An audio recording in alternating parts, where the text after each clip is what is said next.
Hello students, आप सभी का स्वागत है। तो बच्चों, आज की इस वीडियो में हम सोशल साइंस के इम्पॉर्टेंट क्वेश्चंस को समझेंगे, जो कि आपकी जो मेन बोर्ड एग्जामिनेशंस होंगे उसमें भी ये सारे क्वेश्चंस आ सकते हैं। और अभी जो सभी स्कूलों में प्री बोर्ड की परीक्षाएं शुरू हो चुकी हैं, तो इन प्री बोर्ड एग्जामिनेशंस में भी ये क्वेश्चंस आ सकते हैं। तो इन क्वेश्चंस की तैयारी आप लोग अच्छे से ज़रूर कर ले।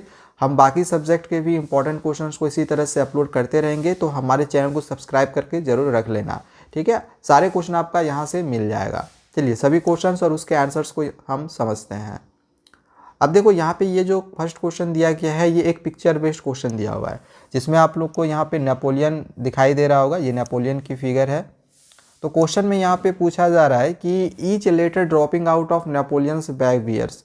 यहाँ पे आप लोग को दिखाई दे रहा होगा कि ये जो बैग है नेपोलियन का, तो इस बैग से बहुत सारे लेटर निकलते हुए दिखाई दे रहे हैं। तो ये लेटर में क्या लिखा हुआ है या फिर क्या इस फिगर में दिखाने की कोशिश की जा रही है। तो इसमें जो राइट आंसर होगा ये आपका ऑप्शन ए हो जाएगा कि इसमें जो नेपोलियन ने जिन क्षेत्रों पे कब्जा करके रखा हुआ था, तो वो जो टेरिटरीज है वो अब ख़त्म हो चुका है।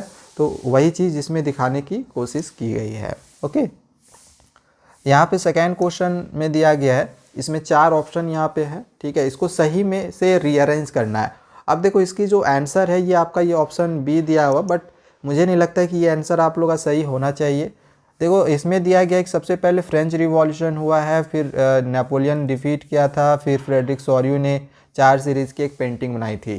जबकि हम जब एनसीईआरटी की बुक पढ़ते हैं तो उसमें आप लोग को देखने को मिलेगा कि सबसे शुरुआत में ही फ्रेडरिक सॉर्यू ने 4 सीरीज़ की एक पेंटिंग बनाई थी। तो पहले आपका ऑप्शन ए होना चाहिए, फिर फ्रेंच रिवॉल्यूशन हमने सेकेंड टॉपिक पढ़ा हुआ था, ये होना चाहिए, फिर नेपोलियन डिफीट किया था, ये होना चाहिए, और फिर लास्ट में विक्टर इमैनुअल II को यूनाइटेड इटली का राजा घोषित कर दिया गया था, ये होना चाहिए। यानी कि 1 2 3 4 ये वाला आपका सही जो है अरेंज होना चाहिए। बट इसमें जो आंसर है ये 2 3 1 4 दिया हुआ है, बट आपका जो सही आंसर होना चाहिए ऑप्शन सी होना चाहिए। अब आप भी हमें कमेंट करके ज़रूर बताना कि इसमें सही आंसर क्या होगा। ओके, अब देखो, यहाँ पे एक मैचिंग करने के लिए बोला गया है कि इसमें सही से मैचिंग करना है।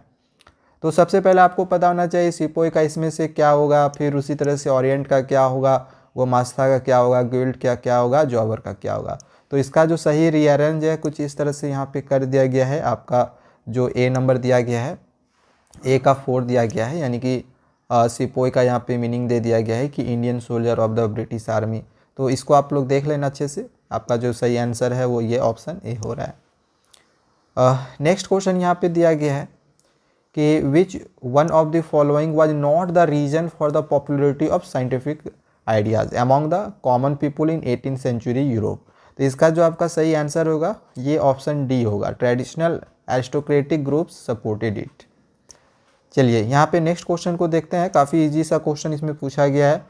यहाँ पे एक टेबल दिया गया है और इसमें हमें सही जो ऑप्शन है वो चूज़ करने के लिए बोला जा रहा है। तो इसमें आपको 2 चीज़ दिखाई दे रहा होगा, एक जो ईयर है, तो सब में ईयर है, और जो स्टेट है एक वो दिया हुआ है। तो इसमें जो ईयर है वो 1917 है और जो स्टेट है बिहार है। तो 1917 बिहार, ये आपका सही आंसर होना चाहिए। देख लो, यहाँ पे वही आंसर दिया हुआ है। ओके, नेक्स्ट क्वेश्चन यहाँ पे दिया गया है जो कि प्रोडक्शन से रिलेटेड है। और यहाँ पे क्वेश्चन पूछा गया है कि 2007 में प्रोडक्शन कितना हुआ था स्टील का इंडिया में। तो 2007 में अगर आप देखोगे तो जो प्रोडक्शन हुआ था वो 53.0 है, बट आप यहाँ पे देखोगे कहीं पर भी 53.0 नहीं है। तो इसमें ऑप्शन जो है वो गलत दे दिया गया है, बट यहाँ पे देखो आंसर में 53.0 दिया हुआ है। ओके, तो इसको हटा लेना, यहाँ पे आपका 53.0 होगा। कहीं कहीं क्वेश्चन जो है वो मिस्टेक्स है। चलिए अब यहाँ पे क्वेश्चन देखते हैं। अब देखो, इसमें आप लोग को 4 ऑप्शन दिखाई दे रहे हैं। आप बताना है इसमें कि इसमें से कौन कौन सा जो स्टेटमेंट है वो सही है। तो ये आपका राइट आंसर जो है ऑप्शन सी होगा। 1 और 2 आपका सही हो जाएगा, ये वाला 1 और ये वाला 2, ये दोनों सही होगा। बाकी ये दोनों जो है वो आपका गलत ऑप्शन होगा। चलिए यहाँ पे नेक्स्ट क्वेश्चन को समझते हैं, जो कि क्वेश्चन नंबर 8 है। इसमें बोला गया है कि identify the unit of the Indian union. तो इसमें देख लो 4 इसमें भी हमें ऑप्शन दिए गए हैं। आप बताना है कि इसमें से जो सही आंसर है वो क्या होगा। तो आपका इसमें जो राइट आंसर है वो यूनियन टेरिटरीज होगा, ठीक है। इसको देख के हमें पहचानना है कि इसमें से सही जो अप्रोप्रिएट ऑप्शन होगा इसमें क्या होगा, तो अप्रोप्रिएट ऑप्शन जो होगा वो आपका यूनियन टेरिटरीज हो जाएगा। चलिए नेक्स्ट यहाँ पे एक असर्टेशन रीजन का क्वेश्चन पूछा गया है, जिसमें बोला गया है कि uses of iron brought and radical change in human life. तो देखो ये जो असर्टेशन है सही लग रहा है मुझे। रीजन में दिया गया है कि different kinds of tools were invented by using material minerals. तो ये भी आपका जो रीज़न है ये वो भी सही है, इसकी एक्सप्लेनेशन भी सही दी गई है। सो आपका जो राइट आंसर है ये ऑप्शन ए हो जाएगा कि रीजन भी सही है, असर्टेशन भी सही है, राइट आंसर ऑप्शन ए।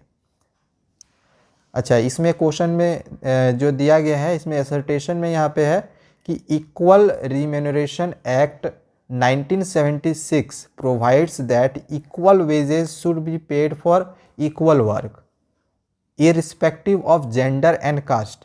तो ये जो असर्टेशन है ये आपका सही है। रीजन में देखते हैं, रीजन में दिया गया है कि women are physically weak so they are rightly paid less than man. But देखो यहाँ पे रीजन जो आपका दिया गया है ना वो गलत दिया गया है। सो आपका जो सही आंसर है ये ऑप्शन सी हो जाएगा कि असर्टेशन तो सही है लेकिन जो रीजन है वो गलत है। नेक्स्ट क्वेश्चन यहाँ पे पूछा गया है कि फेडरल गवर्नमेंट से रिलेटेड इसमें से जो इनकरेक्ट है वो आप लोग को बताना है, जो गलत है। तो ये आपका सही आंसर हो जाएगा कि फेडरल गवर्नमेंट में बोला गया है कि वन लेवल ऑफ गवर्नमेंट होता है, तो ये आपका गलत है। ठीक है, नेक्स्ट क्वेश्चन यहाँ पे है कि which one of the following is not an important future of federalism. अब फेडरलिज्म का इसमें से कौन सा एक इम्पॉर्टेंट फ्यूचर नहीं है। सो आपका जो राइट आंसर है वो ऑप्शन डी हो जाएगा कि courts have the power to change the constitution. ये कोई इम्पोर्टेंट ये जो इम्पोर्टेंट फ्यूचर है वो फेडरलिज्म का ये नहीं है कि कोर्ट को ये पावर मिल जाए कि वो जो है कॉन्स्टिट्यूशन को चेंज कर दे। चलो यहाँ पर एक और जो पिक्चर बेस्ड क्वेश्चन हम कह रहे हैं तो वो दिया गया है, जिसमें यहाँ पे कुछ कैरिकेचर दिखाया गया है पॉलिटिकल पार्टीज ऑफ इंडिया का। ठीक है, जिसको पोर्ट्रेज किया गया है, ड्रॉ किया गया है। तो इसमें क्या हमें सही आंसर देखने को मिल रहा है, तो इसका जो राइट आंसर ये आपका ऑप्शन सी हो जाएगा कि most political parties have detailed agenda for development and progress during elections time but disappear during time of peril. बिल्कुल सही है, ये आपका सही आंसर हो जाएगा। देखो यहाँ पे ये जो पिक्चर है ये कैरिकेचर करके टाइप में दिखाया गया है। कैरिकेचर का हमने मीनिंग समझा हुआ है already, print culture and the modern world. अगर आपको समझना होगा तो डिस्क्रिप्शन पे मैं अपना सोशल साइंस का लिंक दे रहा हूँ, जहाँ पे आप लोग की जो print culture and modern world की वीडियो है वो कल अपलोड हो जाएगी। तो उस चैनल को सब्सक्राइब करके रख लेना। उसमें बेस्ट नोट्स के साथ हम आप लोग को सभी चैप्टर के जो सोशल साइंस के सभी चैप्टर्स हैं, चाहे हिस्ट्री हो, ज्योग्राफी हो या फिर आपके और भी इकोनॉमिक्स हैं, तो उन चैप्टर्स के वीडियो हम जल्दी जल्दी अपलोड कर रहे हैं। तो उन चैनल को सब्सक्राइब करके रख लेना। ठीक है, डिस्क्रिप्शन पे लिंक दिया हुआ है। चलो यहाँ पे नेक्स्ट क्वेश्चन को देखते हैं। क्वेश्चन में दिया गया है कि the exchange of goods with a commodity is known as. तो इसका जो राइट आंसर है ऑप्शन ए हो जाएगा, डबल कोइंसिडेंस ऑफ वांट्स। अब यहाँ पे क्वेश्चन दिया गया है कि consequences of environmental degradation do not respect national और state boundaries, which of the following statement not justify this statement. ये जो स्टेटमेंट दिया गया है तो यहाँ से कौन सा ऐसा स्टेटमेंट है, इसमें से कौन सा स्टेटमेंट है जो कि इस स्टेटमेंट को जस्टिफाई नहीं कर रहा है। तो राइट आंसर ये आपका ऑप्शन डी हो जाएगा, global warming, acid rain, ETC are to be control by one nation, it is a personal matter of thinking and finding the solutions. चलिए क्वेश्चन नंबर अब 16 को देखते हैं। तो यहाँ पर भी एक चार्ट दिखाई दे रहा होगा, जो कि यहाँ पे आप लोगों को दिखाई दे रहा है कि ये टर्सरी पार्ट को दिखा रहा है, ये सेकेंडरी पार्ट को दिखा रहा है और ये प्राइमरी सेक्टर को दिखा रहा है। तो क्वेश्चन पूछा जा रहा है कि which sector has grown the most over 30 years. तो इन 30 सालों में कौन सा जो सेक्टर है वो सबसे ज़्यादा ग्रोथ किया है। तो आपका जो राइट आंसर है वो आपका ये ऑप्शन ए हो जाएगा, सर्विस सेक्टर। यहाँ पे अगर आप देखोगे तो आपको पता चलेगा कि जो सबसे ज़्यादा जो आपको ग्रोथ दिखाई दे रहा है वो इसमें दिखाई दे रहा है। ठीक है, यानी टर्सरी सेक्टर में। तो टर्सरी सेक्टर तो आपको यहाँ पे ऑप्शन में मिल नहीं रहा है, तो आपका जो टर्सरी सेक्टर है वो सर्विस सेक्टर में आता है। तो सर्विस सेक्टर आपका राइट आंसर हो जाएगा। अब यहाँ पे बोला गया है कि इसमें से कौन सा जो है ऑप्शन में परफेक्टली मैच्ड किया गया है।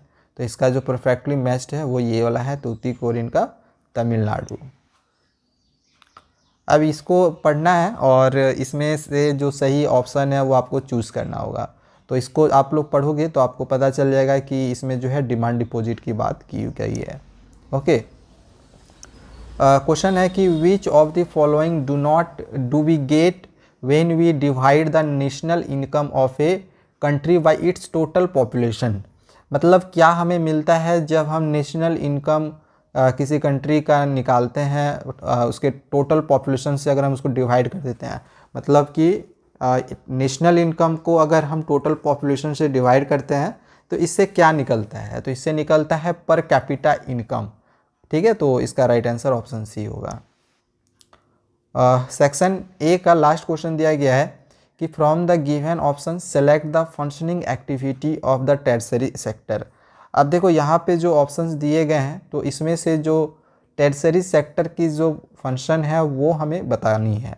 तो टर्शियरी सेक्टर की जो फंक्शन, ये ऑप्शन ए हो जाएगा राइट आंसर, कि goods that are produced would need to be transported by trucks और trains and then sold in wholesale and retail shops. Okay, चलिए अब सेक्शन बी के क्वेश्चंस को आप लोग यहाँ पे मैं दिखा दे रहा हूँ, बाकी इसके जो आंसर्स है मैं यहाँ पे आप लोगों को समझा नहीं रहा हूँ।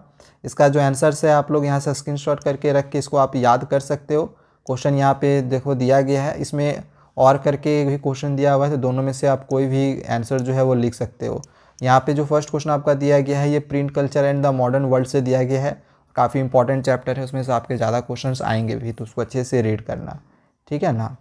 तो इसमें दिया गया है कि not every one welcome the printed book and those who did also had fears about it, justify the statement by giving 3 arguments. तो 3 आर्गूमेंट्स के साथ इसको जस्टिफाई करना है। या फिर इसी में क्वेश्चन दिया गया है कि why was the traditional Chinese accordion book folded and stitched at the side. Accordion book के बारे में अगर आपने print culture and modern world में पढ़ा हुआ होगा तो उसमें आपने ये चीज़ पढ़ा होगा कि क्यों जो ट्रेडिशनल चाइनीज़ बुक थी उसको एकॉर्डियन बुक को मोड़ दिया जाता था और उसको साइड से जो था वो स्टिच्ड कर दिया जाता था। ठीक है, तो इसका आंसर भी आप इजीली लिख सकते हो अगर आपने चैप्टर को पढ़ा हुआ है। तो इसमें क्वेश्चन ये भी पूछा गया है कि what do you know about the Buddhist diamond सूत्र। अब देखो इसमें बोला गया है कि जो बुद्धिस्ट डायमंड सूत्र है इससे आप क्या समझते हो। तो पहला वाला जो क्वेश्चन था उसका आंसर आप यहाँ पे इसको लिख सकते हो, और सेकंड का जो आंसर है आप इसको यहाँ से इसको देख लेना, ये आंसर आपका हो जाएगा। ठीक है, फर्स्ट वाला क्वेश्चन का आंसर यहाँ पे है एकॉर्डियन बुक वाला, और बुद्धिस्ट डायमंड सूत्र वाला यहाँ पे दिया हुआ है। ठीक है, कि जो बुद्धिस्ट डायमंड सूत्र है क्या है, बहुत ही पुराना जापानीज़ बुक है। ठीक है, तो इसको देख लेना, इसका मैं आंसर आपको बस दिखा दे रहा हूँ ताकि आप लोग के पास क्वेश्चन आंसर दोनों रहे। मैं सिर्फ आपको क्वेश्चन दे सकता है था, बट मुझे लगा कि फिर आंसर्स खोजने में आप लोग ज़्यादा दिक्कत होगी, इस वजह से मैं आपको क्वेश्चन और आंसर शायद यहाँ पे दोनों दे रहा हूँ। इसको स्क्रीनशॉट करके आप लोग कॉपी में ज़रूर लिख लेना। अब चलो यहाँ पे नेक्स्ट क्वेश्चन दिया गया है कि explain any 3 reason for which the multipurpose projects and large dams have come under great scrutiny and opposition in the recent years. तो ये क्वेश्चन है यहाँ पे, इसको आप स्क्रीनशॉट करके इसको अच्छे से याद कर लेना। नेक्स्ट क्वेश्चन यहाँ पे पूछा गया है कि mention any 3 futures of secularism described in the Indian constitution. यहाँ पे अब हमें 3 फ्यूचर्स लिखने हैं सेक्युलरिज्म को कि जो कि इंडियन कॉन्स्टिट्यूशन को डिस्क्राइब करता हो। नेक्स्ट क्वेश्चन है कि why is it necessary to increase a large number of banks mainly in rural areas. Explain करना है कि ये क्यों ज़रूरी है कि जो बैंक है रूरल एरियाज़ में तो उनकी जो संख्याएं हैं वो ज़्यादा बढ़े, इसको एक्सप्लेन करना है। चलिए अब सेक्शन सी के यहाँ क्वेश्चन को देखते हैं। सो क्वेश्चन यहाँ पे दिया गया है कि describe the effects of 19th century city development on ecology and environment. इसी में एक और करके भी यहाँ पे क्वेश्चन दिया गया कि describe the role of technology. तो ये मेरे ख्याल से ज़्यादा आसान है आप लोग के लिए लिखना कि टेक्नोलॉजी का क्या रोल है ट्रांसफॉर्मेशन के लिए world in the 19th century. 19th century के टर्म में हमें लिखना है। ओके, तो ये आपका जो है यहाँ पे पूरा आंसर दिया हुआ है। फर्स्ट वाले क्वेश्चन का आंसर देखो यहाँ पे है, और ये और करके जो क्वेश्चन है इसका जो आंसर है यहाँ पे मैं आपको दिखा रहा हूँ। ठीक है, इसको देख लो, ये वाला स्क्रीनशॉट करके रख लो, बाद में इसको फिर लिख लेना, चाहो तो अभी भी आप इसको लिख सकते हो। नेक्स्ट क्वेश्चन नंबर 26 यहाँ पर दिया गया है कि discuss community and conservation of wild life. तो यहाँ पे हमें डिस्कस करने के लिए बोला गया है कम्युनिटी और कंजर्वेशन ऑफ वाइल्ड लाइफ के बारे में। तो आंसर इसका भी यहाँ पे लिख दिया हमने। क्वेश्चन नंबर 27 दिया गया है कि how did the Belgium government accommodate the social differences, explain with examples. जो बेल्जियम गवर्नमेंट है वो किस तरह से सोशल डिफरेंसेस को एकोमोडेट करती है, इसको एग्जांपल्स के साथ हमें समझाने के लिए बोला गया है। ठीक है, तो इसका आंसर भी यहाँ पे आपको मैं दिखा दे रहा हूँ। इसको भी स्क्रीनशॉट अच्छे से करके अच्छे से बस आपको इसको लिख लेना है कॉपी में और अच्छे से याद कर लेना है। चलिए नेक्स्ट आइए क्वेश्चन नंबर 28 को देखते हैं। क्वेश्चन नंबर 28 दिया गया है कि why are countries of the Middle East not called developed in spite of high per capita income. तो यहाँ पे इसका भी आंसर आप देख सकते हो। चलिए आगे के क्वेश्चन को हम देखते हैं। अगला जो क्वेश्चन है वो यहाँ पे दिया गया है कि explain any 3 types of unemployment found in India. अब यहाँ पे बोला जा रहा है कि कोई भी 3 टाइप के अनएम्प्लॉयमेंट जो कि इंडिया में पाया जाता है उसको एक्सप्लेन करना है। तो यहाँ पे ऐसे तो 3 नहीं 4 चीज़ों के बारे में दे दिया गया है, चारों को एक्सप्लेन करना है। इसमें से कोई भी आप 3 लिख सकते हो। चलिए आगे यहाँ पे आप सेक्शन डी के क्वेश्चंस को देखते हैं जो कि आपके लिए मोस्ट इंपॉर्टेंट है। 5 मार्क्स का ये क्वेश्चन रहता है। तो यहाँ पे फर्स्ट क्वेश्चन दिया गया है कि the middle class played an important role in the non cooperation movement in the cities, explain why do you think that the movement slow down in the cities. तो बहुत ही अच्छा सा क्वेश्चन यहाँ पे पूछा जा रहा है कि जो मिडिल क्लास थी वो एक काफ़ी इंपॉर्टेंट रोल प्ले कर रही थी नॉन कॉपरेशन मूवमेंट के लिए सिटीज़ में। ऐसा रीज़न ये था कि पता ही होगा जो मिडिल क्लास वाले लोग थे ये लोग पैसा भी पे कर रहे थे, आंदोलन में भारी मात्रा में सपोर्ट भी कर रहे थे। तो इस चीज़ को आप लोग को यहाँ पे लिखना है। आंसर मैं अभी आप लोग को यहाँ पे दिखा रहा हूँ। या फिर इसी में क्वेश्चन पूछा गया है, ये भी नॉन कॉपरेशन मूवमेंट से ही रिलेटेड है कि how did non cooperation movement start with participation of middle class people in the cities. मतलब देखा जाए तो दोनों का आंसर आप एक भी लिख सकते हो। ठीक है, क्वेश्चन एक ही तरीके से पूछा गया है। हाँ, तो यहाँ पे आपका जो आंसर है ये यहाँ से आप इसको देख सकते हो। फर्स्ट वाला का आंसर है और करके जो यहाँ पे दिया गया था उसका आंसर ये वाला रहा। ओके, नेक्स्ट आगे यहाँ पे क्वेश्चन नंबर 31 है कि why is dense and efficient network of transport and communication a prerequisite for the development of local, national and global trade of today, give your opinion. अपना opinion इसमें रखना है इसके लिए।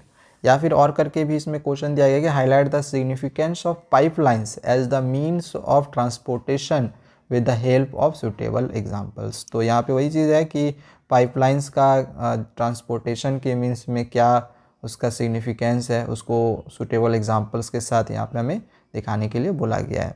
तो जो फर्स्ट वाला क्वेश्चन है उसका आंसर आपका यहाँ पे ये वाला रहा और जो सेकेंड क्वेश्चन है इसका आंसर ये वाला है। ठीक है, चलिए यहाँ पे नेक्स्ट क्वेश्चन है कि caste can take various forms in politics, explain with examples. या फिर एक क्वेश्चन यहाँ पे और दिया गया है कि mention any 3 forms in which communalism is expressed in politics. इसमें फिर डिस्क्राइब भी करने बोला गया है कि solution provided by the constitution farmers of India to meet this challenge. तो पहले तो आपका जो क्वेश्चन का जो आंसर है यहाँ पे आपका क्वेश्चन का आंसर जो है फर्स्ट वाला का यहाँ पे ये रहा और जो और करके क्वेश्चन का आंसर दिया हुआ है वो यहाँ पे है। ठीक है, पूरा यहाँ पे है और वाला का जो आंसर है इसका आंसर थोड़ा सा देखो 5 मार्क्स का है तो जो आंसर है ना वो आप लोग थोड़ा सा बड़ा लिखना पड़ेगा। तो जो आंसर आपका है वो ये वाला हो जाएगा। चलिए आगे यहाँ पे 5 नंबर में एक लास्ट क्वेश्चन यहाँ पे आपको देखने को मिल रहा होगा। नेक्स्ट क्वेश्चन दिया गया है कि हाउ डू मल्टीनेशनल कॉरपोरेशन यानी कि MNCs interlink production across countries. इसको भी एक्सप्लेन करना है एग्जाम्पल के साथ। या फिर और करके ये भी क्वेश्चन पूछा गया है कि analyse any 5 positive impacts of globalisation on the Indian economy. Indian economy में ग्लोबलाइजेशन का जो भी 5 पॉजिटिव इफेक्ट्स है तो उसको लिखना है। तो पहले जो MNCs वाला क्वेश्चन है यहाँ पे उसका आंसर आप यहाँ पे इसको देख लेना। इसके बाद फिर सेकेंड वाला क्वेश्चन का जो इम्पैक्ट पूछा गया था ग्लोबलाइजेशन का तो उसका जो आंसर है वो यहाँ पे है। ठीक है, सेक्शन ई का जो क्वेश्चन रहेगा ना वो आपका केस बेस्ड क्वेश्चन होगा। तो केस बेस्ड क्वेश्चन आप यहाँ पे इसको देख लो। ठीक है, पहले तो यहाँ पे ये जो केस बेस्ड दिया गया है इसको यहाँ पे देख लो। यहाँ पे ये क्वेश्चन दिया गया है, फिर इससे रिलेटेड यहाँ पे कुछ क्वेश्चन और उसके आंसर दिए हुए हैं। मैं यहाँ पे क्वेश्चन आपको समझा नहीं रहा हूँ, बस इसको आप स्क्रीनशॉट करके कॉपी में लिख लेना और इसको बाद में अच्छे से पढ़ लेना। आपके एग्जामिनेशंस में क्वेश्चन यहाँ से ज़रूर आएगा, ठीक है। देखो यहाँ पर भी दूसरा केस एक्सट्रैक्ट बेस्ड यहाँ पे दिया हुआ है, यहाँ पे एक्सट्रैक्ट हमने दिखाया, फिर यहाँ से आपका जो क्वेश्चन है वो दिया हुआ है, यहाँ पे क्वेश्चन है, ठीक है। यहाँ पे ये वाला क्वेश्चन है और ये वाला उसका आंसर है। चलो यहाँ पे ये हो गया। थर्ड यहाँ पे पैसेज दिया गया है, यानी third case study based question, 3 case study based question आएगा। तो यहाँ पे ये पैसेज है, इससे रिलेटेड यहाँ पे क्वेश्चन है और फिर यहाँ पे इसी का आंसर है। और एक और यूनिट सेक्शन आएगा इसमें, जो कि इसमें आपका मैप बेस्ड क्वेश्चन है वो पूछा जाएगा, ठीक है। तो जो मैप बेस्ड क्वेश्चन है इसमें ये पूछा गया है कि the place where Indian National Congress session December 2020 में हेल्ड किया गया था, तो वो मैप में दिखाना है। फिर मूवमेंट ऑफ इंडिको प्लांटर्स, तो ये आप लोग को दिखाना है। तो ये तो आपका नागपुर होगा, तो नागपुर आपको मैप में दिखा देना है, ठीक है। यहाँ पे आप नागपुर मैप में दिखा सकते हो। देखो यहाँ पे मैप वर्क भी हमने किया हुआ है। तो मैप वर्क का अगर आपको देखना होगा कि मैपिंग कैसे करेंगे, हमने इंपॉर्टेंट मैप के क्वेश्चंस को भी बना दिया है, डिस्क्रिप्शन पे लिंक दिया हुआ है, जाके आप देख सकते हो, ठीक है। मैप वर्क हमने यहाँ पे ये भी आपको करके दे दिया है जिन बच्चों को मैप वर्क करने नहीं आएगा, ठीक है। तो यहाँ पे जितने क्वेश्चन है ना मैप वर्क के, सारे क्वेश्चन को हमने यहाँ पे कर दिया है, ओके यहाँ पर। तो आज के लिए इतना ही। और भी अगर दूसरे सब्जेक्ट के आपको इंपॉर्टेंट क्वेश्चन चाहिए होंगे तो कमेंट करना। और हाँ, यहाँ पे भी अब जो हमने केस स्टडी बेस्ड क्वेश्चन देखे, या फिर और भी कोई ऐसा क्वेश्चन होगा जिसमें आपको प्रॉब्लम हो रही होंगी, आपको समझ में नहीं आ रहा होगा, तो आप लोग कमेंट करना। मैं किसी दूसरे वीडियोज़ में आप लोग को उस क्वेश्चन को स्पेशली समझाऊँगा, अगर किसी एक पर्टिकुलर क्वेश्चन पे ज़्यादा बच्चों के कमेंट्स आए तो। यहाँ पे अभी आप एक चीज़ देख रहे होगे, हमने सिर्फ सेक्शन ए के क्वेश्चंस को समझाया, फिर भी ये जो वीडियो है ये 20 मिनट का बन गया। तो अगर मैं सभी सेक्शन के क्वेश्चन को ऐसे ही समझाते रहता सेक्शन ए की तरह, तो आप समझ सकते हो कि ये वीडियो कितनी लंबी बन सकती थी। तो मैं चाह रहा था कि कम समय में आपका सारा चीज़ कंप्लीट हो जाए, जिससे कि आपका समय बच सके। एग्जामिनेशन से आपका समय भी बचाना ज़रूरी है, बहुत सारे आपको अभी वर्क करने हैं। तो बस इन क्वेश्चन की तैयारी करते रहें। बाकी अब और भी हम दूसरे सब्जेक्ट के जो भी इंपॉर्टेंट क्वेश्चन है वो हम बहुत ही जल्दी देखेंगे। तो चैनल को सब्सक्राइब करके रखना। और हाँ, अगर एसएसटी की तैयारी आपको अच्छे से करनी है तो दूसरा चैनल का भी लिंक डिस्क्रिप्शन पे दिया हुआ है, उस चैनल को भी सब्सक्राइब करके रख लेना। रेगुलरली उसमें वीडियोस अपलोड होते रहेंगे। So thank you, bye bye, मिलते हैं दूसरे वीडियोज़ में बहुत ही जल्दी।